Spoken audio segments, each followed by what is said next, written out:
नमस्कार मित्रांनो. भारतीय पौराणिक कथांमध्ये अनेक गुरु शिष्य जोडे आहेत. पण क्रोधाचा अवतार मानल्या जाणाऱ्या भगवान परशुरामांनी एका अवधूतासमोर आपले शस्त्र खाली टाकले. ही कथा फार कमी लोकांना माहीत आहे.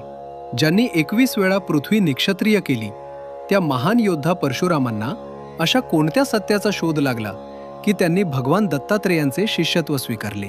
आजच्या या विशेष व्हिडिओमध्ये आपण पाहणार आहोत परशुराम आणि भगवान दत्तात्रेय यांच्या भेटीचा हा अलौकिक प्रवास.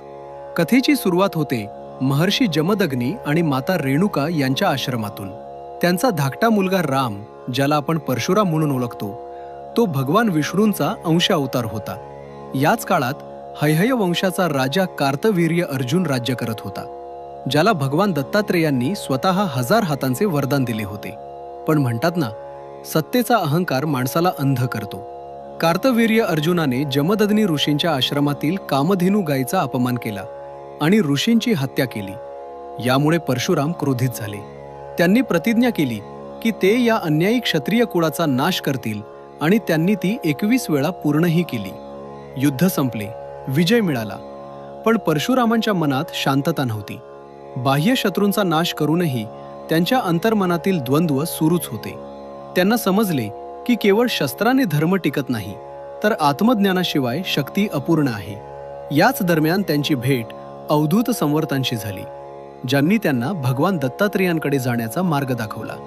आपल्या आई वडिलांच्या अस्थी आणि अंतिम इच्छेसाठी परशुराम दक्षिण भारताच्या सह्याद्री पर्वतावर पोहोचले.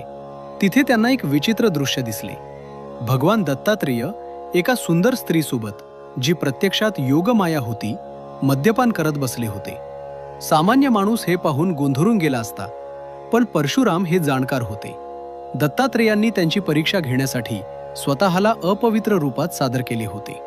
परशुरामांनी ओळखून घेतले की हेच ते परमतत्व आहे आणि त्यांनी पूर्ण श्रद्धेने दत्तात्रेयांच्या चरणांना स्पर्श केला. दत्तात्रेय परशुरामांच्या भक्तीवर प्रसन्न झाले. त्यांनी परशुरामांना केवळ शांत केले नाही, तर त्यांना श्रीविद्यामध्ये दीक्षा दिली. इथेच दत्तात्रेयांनी परशुरामांना त्रिपुरा रहस्य हा महान उपदेश दिला. दत्तात्रेयांनी शिकवले की हा जगाचा पसारा म्हणजे केवळ जाणीवेचा खेळ आहे. त्यांनी परशुरामांच्या शक्तीला विवेकाची जोड दिली. परशुरामांनी विचारले, भगवन, ही माया कशी ओलांडायची?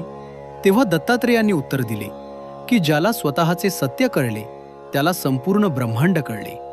दत्तात्रेयांच्या सहवासात परशुरामांचा क्रोध शांत झाला. त्यांनी आपली भूमी महर्षी कश्यपांना दान केली आणि स्वतः महेंद्र पर्वतावर तपश्चर्येसाठी निघून गेले. एका योद्धा ऋषीचे रूपांतर आता एका महान तत्वज्ञानात झाले होते.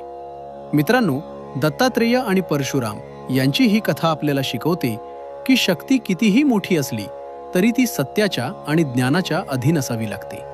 खरे पूर्णत्व केवळ विजयात नाही, तर स्वतःच्या आत असलेल्या ईश्वराच्या शोधात आहे. तुम्हाला ही कथा कशी वाटली?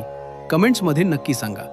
जर तुम्हाला हा व्हिडिओ आवडला असेल तर लाईक करा आणि अशाच पौराणिक कथांसाठी आमच्या चॅनलला सबस्क्राईब करायला विसरू नका. जय गुरुदेव.